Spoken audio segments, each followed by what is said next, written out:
welcome to Comic Books and You. Today we're going to be covering Artificial Issue 1. This campaign just ended for that particular comic, which is available right now on Global Comics as a fairly simple and cheap download, $3, which is very reasonable. And I'll be honest here, this is something that I feel is really special. This is a comics comic, I guess. It would be the best way to say it. It has everything that makes comics such a great medium. It has a fairly poignant storyline and fairly emotional ideas behind it, combined with probably some of the niftiest, I'm not going to say the best, but niftiest art that came out in recent memory, at least in what we've covered on this channel. If I was to say something, I would probably say this is my favorite comic of the year at this point. I thought Bronze Star would be close or near the top of my list here. But as I said here, this is a comic that is special and feels special, which is quite surprising as it didn't seem to have that much traction in terms of its campaign and its releases. I'd have to find out more about it, but I wasn't able to, unfortunately. This is a book which follows Vincent van Gogh, who's fairly well known here in the world as a 19th century impressionist, post-impressionist painter. And one thing that a lot of people forget about him is that he had a very good origin. He was from a wealthy family originally, but he ended his life with fairly little means because he had a large variety of issues in the mental department, basically. If you read his biography and his history, you can see that he was plagued with depression, psychosis, probably various forms of BPD, and he ended his life fairly quickly at his own hands in a fairly odd suicide method as well. So that's a very strange thing about Van Gogh.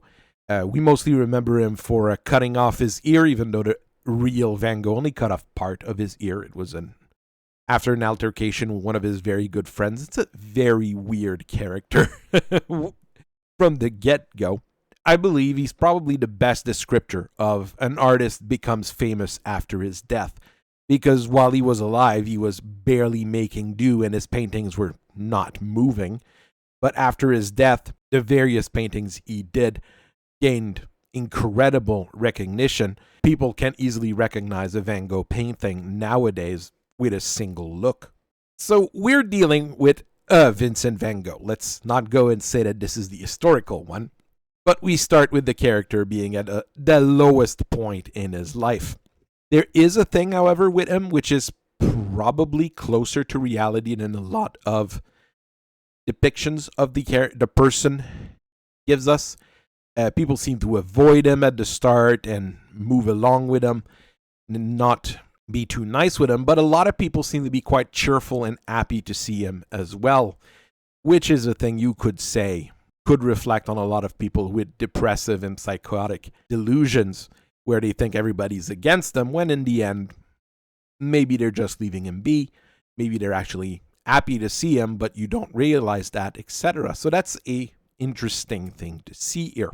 Through the history we're going to go through here, we're going to learn that Vincent van Gogh was actually a pretty good shot. Not a great one. He's not a super sharpshooter, but that might also be because he only had a rickety pistol during the scene, and it seems like he's trained in martial arts or something of the sorts, and he's also far more courageous than he appears. So this is the main character we're going to be following throughout this story, and it's very nice that it's pretty much focused on a single character for the introductory story. We begin our story in southern France in 1889, where Vincent van Gogh is painting at a cafe, drinking a cup of fresh brew and eating a croissant. Of course, he has weird visions while he's doing it. Yeah, I'm not sure about the perception he has of everything, But people seem to avoid him. He's fairly dejected as he gets his work done and decides to head home. The hired help that his brother is basically paying to keep an eye on him welcomes him home, and he just brushes him off. And Vincent just goes and writes a letter to his brother Theo before going in bed in pain, like he apparently normally did when he was alive, from what we've heard. The next morning, our hero, let's go with that, leaves his residence, and hired help Hugo just wishes him a beautiful day and is really happy to see him. And Van Gogh is not quite happy to see him. And he's going to the sunflower field to paint a few more sunflowers, and he's interpelled by Clementine, who's a baker. And she offers him the usual, just another croissant for breakfast. Or is that a bread roll? I think those are bread rolls, not croissant. She seems also very happy to see him, even though, and allows him to basically cut in line with the other guy here on the side trying to get his order. Fun little details like this throughout the art in this book. And Vincent gets to the sunflower field. This is a page from the propaganda edition. Most of the pictures I've taken in here are from the regular standard edition. The propaganda edition of this book is a mostly black and white book with just a touch of color on important things and important points. Here, the only thing we have in color is the revolver, which really brings our attention to that particular piece. We'll talk about that more later. Depression sets in as he is painting, and Vincent van Gogh decides to press a rickety revolver to his abdomen, and the world around him completely changes. The sky turns the color of blood, and from the field he starts hearing monstrous sounds like that are completely outside the usual. Let's say it's a little bit unexpected in terms of a turn to this story. And this is really where this story also shines.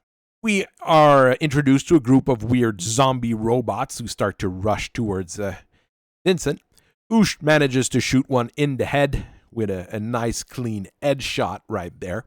And he shoots on a bunch of other more, and a very big one pushes him to the ground. Van Gogh just crawls and manages to grab his pistol, and he blows the other creature's head off as well. He takes a second to relax, but he notices that another creature is coming out of the field, and as he gets ready to shoot, he realizes that he already fired all 6 shots from his revolver. Oops. Vincent runs away, allowing us to view a derelict futuristic town from the gutters and the alleyways here, which is a really nice change of pace from the pastoral little town that we had before. Our hero gets intercepted by another robot, which doesn't seem as feral and as evil as the previous one. And Vincent runs away again, and he gets a full sight here of the city we are in here, with graffitis on the walls and a large structure in the middle.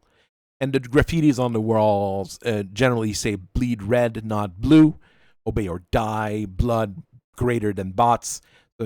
You see that we've shifted to a completely different world here. As a horde of robot rushes towards him, our hero is rescued by a mysterious woman who appears to know him, even though he doesn't know her. And the two of them keep running, trying to avoid the horde and get to the rooftop, with Van Gogh having a bit of a harder time than the woman, as, he's an artist. He's probably not the fittest person in the world, and he probably should tie his shoes. They get to a rooftop, and they contemplate the vast city, and they hear a sound coming from behind them, and they take a heroic action pose, only to be met by a weird old man that crawls from behind a staircase and lunges at them with a knife. And this is how this issue ends. There isn't too much story, actually, to look at here. The lot of the storytelling is done through the art, and at least for the first part, is a very emotional situation. The later portion, with a lot of action and adventure, is a stark contrast. And it really, really works.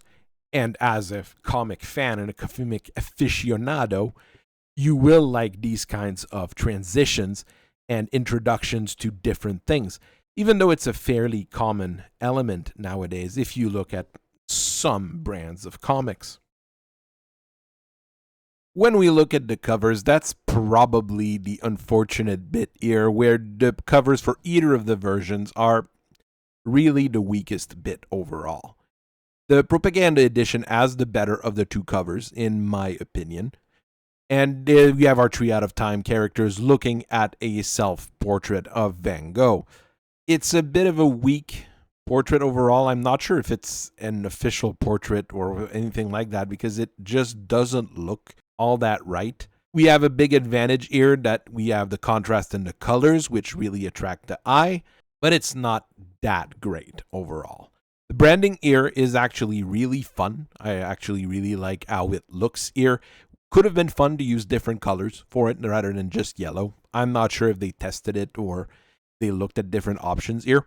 It's a cover that works, but probably not one I would jump to get if I saw it on a rack. Same thing with the standard edition. We've got Vincent trying to bail out of a human head with the robot box on it.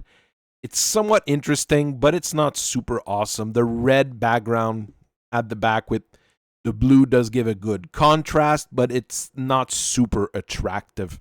And it doesn't really tell us what's going to happen, what's going on, or anything like that. I would probably have preferred to use the same branding that they had on the Propaganda Edition on this one with a different color scheme, rather than have it be on the robot's head. I got this book as a lightweight PDF from Global Comics, which is really a great distribution platform if you ask me. I really like how easy it is to use, and you can either go with a subscription plan or buy your books by the unit, which I think is my favorite option here. I've got enough subscription plans. I don't need a subscription plans for comics on top of it, especially with how many I already buy. But that might be a thing I consider in the future if that becomes an easy platform for me to dig through, I guess. I'm not sure what cut Global Comics takes from the book they sell. It's not my place to look into it as well. But I do like that Global Comics also signs your documents. So basically, the file itself is under my name, so it does have a chance of lowering potential for piracy. At first, I had gotten the Propaganda Edition in the campaign because I thought it was different. I didn't read real true the campaign offering. I just grabbed the first one I grabbed, honestly. But as soon as I read through it, I was like, yeah, I really want to see the colored version. So I put down another $3, and there we are. I've got both editions. And I'm actually really happy for that. In the book, we've got 2 ads. One that's always the last wand. This one is the full color one, and in the Propaganda Edition, we get a black and white and 1 character in color edition, which is really, really nice. In the Propaganda Edition, we get an ad for Ethan. I don't know what that is. And an ad for Wingless in the Standard Edition, which has full color. The To Be Continued page also has the thank you list for all the backers, or at least the subset of the backers. Pretty nice thing overall with our characters at the bottom giving the thumbs up. That's really nice to see. Always happy to see those kind of pages on crowdfunding. We have a page with faces of the people that inspired some of the characters that Vincent meet at the start of the story. Was, if I understand correctly, a one of those rewards you can buy in the Kickstarter. It's fairly common nowadays to have some of these included, but the price point for those is always just a little bit too high for me to want to get in, and nobody wants to see my ugly mug. We also get a set of art pieces which inspired some of the works in the story, and I actually really enjoy seeing this because it does give us the inspiration for some of the things and an idea of what the artist saw in order to move the story as it was supposed to. When we're going to talk about the art here, I really have to say this is a beautiful book.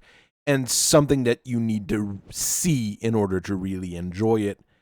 Whichever version you end up getting, it's really a treat for the eyes, but I do think that the Propaganda edition, for someone who's really into arts, another graphic artist or an illustrator, a cartoonist, you would probably enjoy the Propaganda edition more than the full color edition, just because of how it's set up. We're not dealing with realistic American comics in this one. We're much closer to high-quality Franco-Belgian bande dessinée here. It's a style that is cartoony, but still keep normal human proportion, normal human shapes as well for most of the things. Even the dog down there looks like a normal dog. Van Gogh is exaggerated, and it makes him memorable and recognizable in this story, and we can recognize some of the scenes and some of the things put through it here. We've got our dirty, airy Vincent van Gogh here, which is hilarious to see. During the 1889 portion, the characters we meet and see really have those realistic proportion, not overly cartoonish, but exaggerated anyways. And we don't fall in that stupidly realistic style we get with, let's say, Alex Ross. It's a nice middle ground, which allows us to enjoy the art we see there. The coloring on the pages, of course in the colored edition, is extremely nice and gives a lot of depth to the work during the period pieces as well. If you're dealing with the Propaganda edition, it's even nicer. It's really giving the splashes of colors to just draw our attention to different things and to the warmth of something or just the light being shown. It's honestly really nice, but not for everyone. When we have the transition, that's really a change, and it's a stark change. We go from very warm colors, earth tones, things like these, to this dark black, blood reds, and shining blue colors. So it's a completely different palette and a completely different aesthetics. And this is what makes this a very interesting little tidbit. We get tons of cool facial expressions on our main characters through this here as he's getting grabbed by Mary Cassett, just being dragged away. It looks very nice, and it shows how panicked he is and how he's trying to stay tough while weird things is going on. We get a lot of emotions out of still images, which is not always super easy to do for some artists. And here is a massive panic after he's fought the robots. Probably what attracted me to financing this comic originally is really that particular image, because it was just, I think it's perfect in a way. The backgrounds we get are glorious. We do have some pages with white backgrounds. Probably could have used a little bit more work, but negative space can sometimes be good in these kinds of story as well. So there's discussions to be had here. I mean, there's situation here like the Metropolis piece here. I mean, I can spend hours looking at it. I could have the full-blown poster of that, and I would be amazed looking at it every day. It always has something to attract your eye. I'm not sure if we're supposed to be in San Francisco with the Golden Gate Bridge in the back, or is that another bridge, or what is this exactly? And every time I look at it, I see something new. I'm also a sucker for women in late Victorian and Edwardian dresses. So I'm really happy that we have one of those in here. We also have that insane look on Leonardo da Vinci's face here in the final panel. It's absolutely hilarious to see the man we often say is the most rational man of his era just act absolutely irrational. Panel work and lettering through this is also top notch, and I would say many mainstream artists should take the time to look at this simple little indie book to try to learn how you can play with your panels and play with your lettering. Here, as Vincent van Gogh slams the door while he's talking to Hugo, the panel breaking here as he's talking, it's a beautiful little addition. It's a very small thing, but it really gives you a lot of impact in the story. And it's not something that I've really seen almost anybody do. I mean, I've seen some people play with lettering and speech bubbles, but not in this kind of very simple but extremely effective way.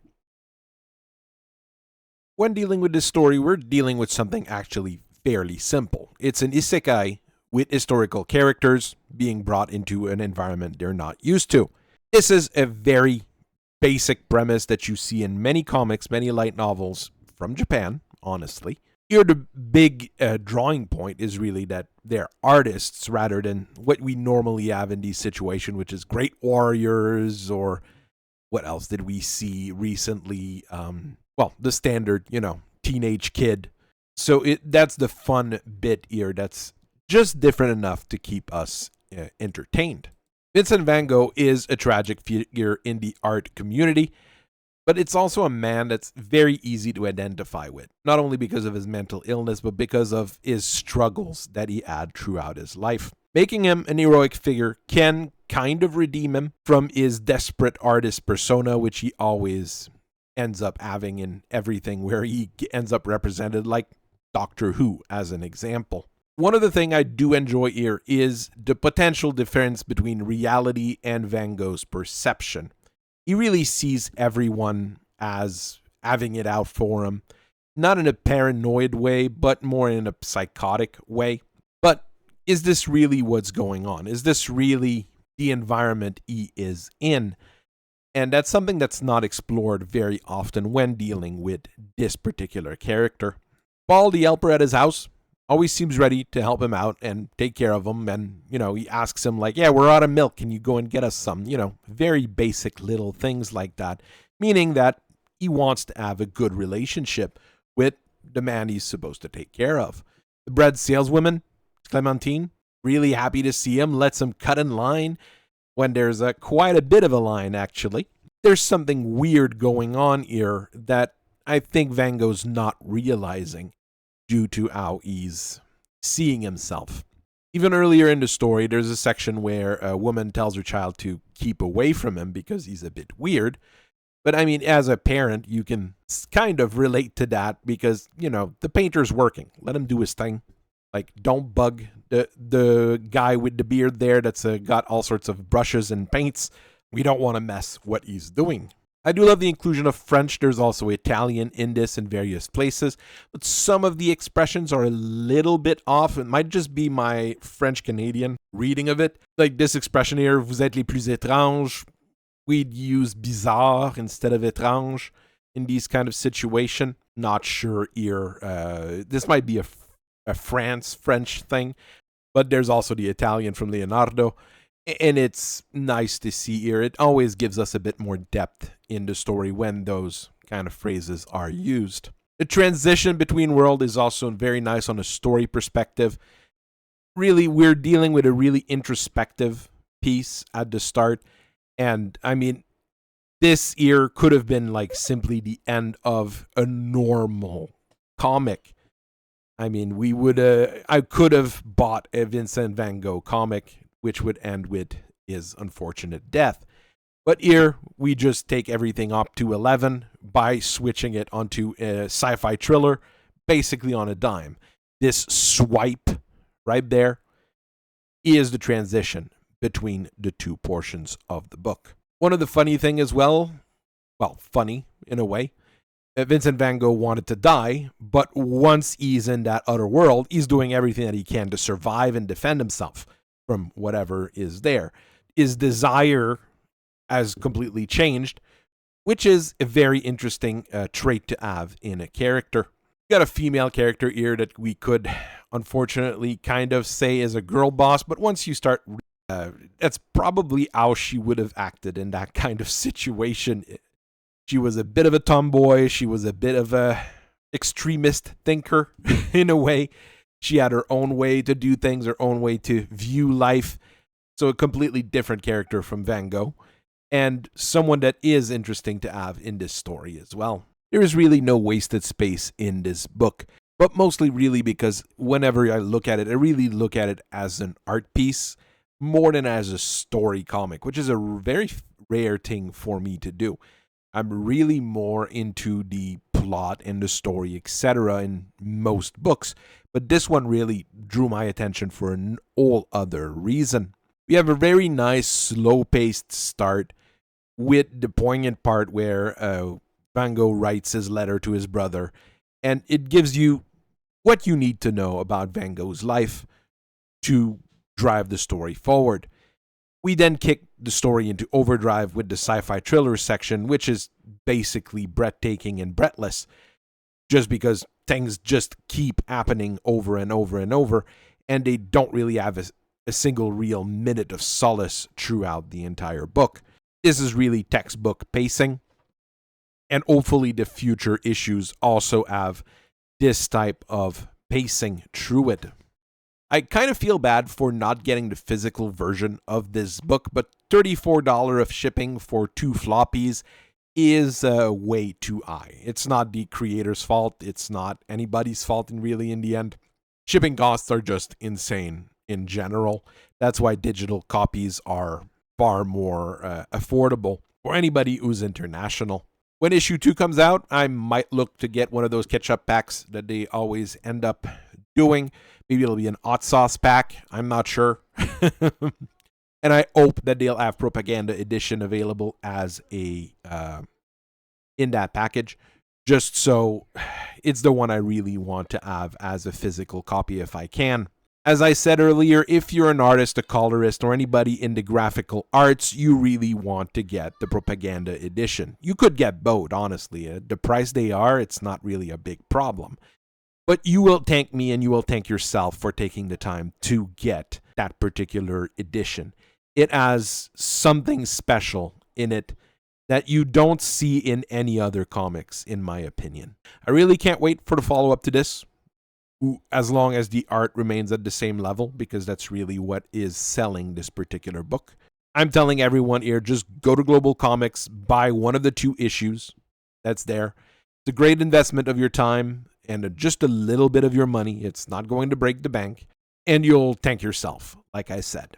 So thank you for listening to me for so long today. I hope you guys have a very nice rest of your day. I keep on reading comics, keep on enjoying them. I'll keep analyzing them and reviewing them, and I'll see you guys later. Bye-bye.